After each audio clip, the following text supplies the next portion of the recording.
볼거리를 찾아 떠드는 로판 유목민 분들, 이미 모든 로판을 정복하고 강호를 떠나신 분들 잘 찾아오셨습니다. 최근 재미있게 본 로판 신작 소개 올립니다. 미디브스의 흑막룡을 키우게 되었다 입니다. 소설 속 아실이란 캐릭터에 빙의한 주인공, 원작 그대로라면 죽을 역할이다 보니 스토리에 연관 없는 시골로 내려가 죽지도 않고 복잡하지도 않은 편안한 생활을 즐기고자 합니다. 그렇게 갖은 노력을 했건만 달걀 프라이나 해먹으려 꺼냈던 알에서 웬 용이 나오고, 그 용은 원작 여주인공의 용이었고 원작 남자 주인공은 용을 찾으러 내려오고, 이렇게 얽히고 얽히며 이야기가 시작되는데요. 그림체 너무 제 스타일. 용은 귀여워 죽겠고 남주, 흑발의 보라색 눈, 거기에 제복까지 미치셨습니다.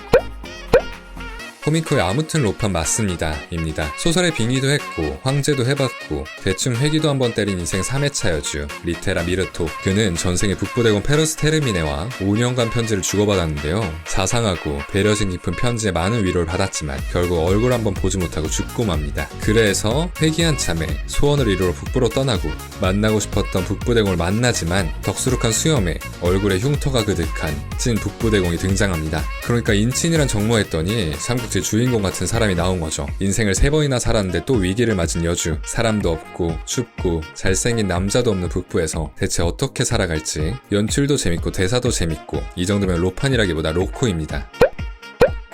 타카페의 내 아버지 아들을 찾아서입니다. 한 19화 정도 나온 작품이네요. 신작이라 하긴 애매합니다. 그런데 안 보신 분들이 더 많지 않을까요? 그리고 작품을 보고 나니 안 추천할 수가 없었습니다. 평범하게 자란 여주 제리코는 어느 날 자신이 광룡을 무찌른 위대한 용사 에라프의 딸인 걸 알게 됩니다. 유품인 드래곤 슬레이어 소드까지 득템해버리고 평범한 삶을 살기는 글러버린 여주. 다시 평범한 삶을 살기 위해선 아버지의 또 다른 자식을 찾아야 합니다. 가볍고 산뜻한 아카데미물, 남주 찾기물, 오빠 찾기물입니다. 우리는 3명의 남주 중에 오빠와 남주를 찾아야 합니다. 보면서 주식 투자하는 재미가 쏠쏠해요. 근데 작가님이 사다리 타기로 오빠랑 남주를 뽑았다는 말이 있습니다. 오피셜인가?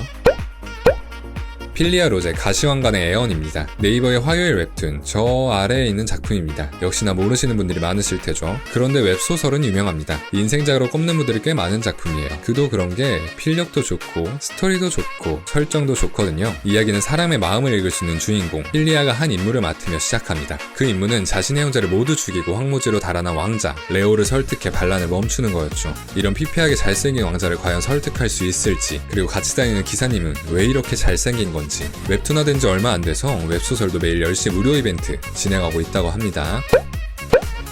네이버 웹툰의 대공님 실수였어요 입니다. 초반 진행이 꽤나 스무스합니다. 그리고 은근히 웃겨요. 여주 비비안은 데뷔당트 무도회 때 글렌덱을 보고 첫눈에 반합니다. 그리고 장장 7년 동안 짝사랑, 아니 덕질을 하는데요. 그의 방엔 최애의 초상화, 앨범, 그리고 최애의 얼굴이 새겨진 베개까지 있습니다. 그렇게 멀리서만 바라보는 줄 알았는데 어느 날 작은 사건을 겪은 여주가 실수로 대공을 납치해버리고 이야기가 시작됩니다. 제가 볼 때 참지 못한 자아가 납치한 것 같은데 실수라고 하니 그렇다고 합시다. 그리고 무려 4.5화 동안 침실에서 벗어나지 않아요. 엄청나죠?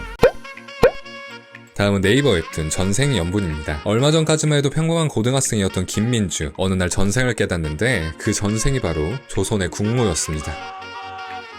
그리고 함께 죽었던 날의 기억도 돌아옵니다. 왕을 시해하고 중전인 자신까지 죽인 자는 후궁이었던 숙빈. 그런데 중전을 죽인 이유가 왕을 가지지 못해 생긴 질투심 때문이 아니라 중전을 좋아해서였다고 합니다. 분위기 갑자기 걸스러브. 그런데 여기서 끝이 아니라 두 번 다시 마주치기 싫었던 그 후궁이 이번 생에서 남자로 태어나 여주를 찾아옵니다. 남자로 태어나 정말 생을 넘어선 집착 로맨스. 그런데 보면 사실 코미디라고 할 정도로 웃깁니다.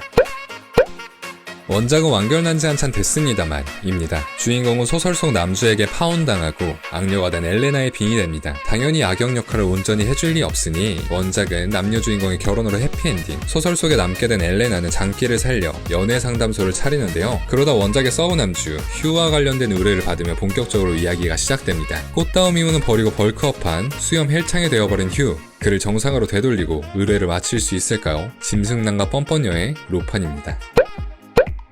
네이버 메일 플러스에서 연재 중인 울어주세요 황태자님입니다. 제목만 봐선 피폐물인가 할 수 있는데 아닙니다. 제목 그대로 황태자의 눈물을 얻기 위한 여주의 여정의 스토리거든요. 여주는 리베라, 황태자에게 팔려가듯 결혼을 하게 된 대군가의 양녀입니다. 꼼짝없이 황태자비가 될 위기에 누군가 기적을 일으킨다는 황태자의 눈물을 얻어오면 결혼을 파기시켜주겠다는 제안을 하고 여주가 그걸 받아들이면서 이야기가 시작합니다. 하지만 황태자는 어릴 적부터 기적의 힘을 노리는 사람들에게 시달려 눈물은커녕 피도 없을 것 같은 냉혹한 사람이랍니다. 여주인 리베라는 눈물을 얻을 수 있을지 아니면 눈물을 흘리게 하려다 사랑에 빠질지 한번 지켜보시기 바랍니다. 요즘에 재밌는 작품을 좀 찾아서 떠돌아다니는 분들이 많은 것 같아요. 그래서 나온 지 얼마 안 된 따끈이들로 모셔봤습니다. 여러분들이 추천해주신 로판도 열심히 읽고 있습니다. 그럼 우리 또 댓글에 작품 추천의 장을 열어볼까요? 지금까지 리앱이었습니다. 감사합니다.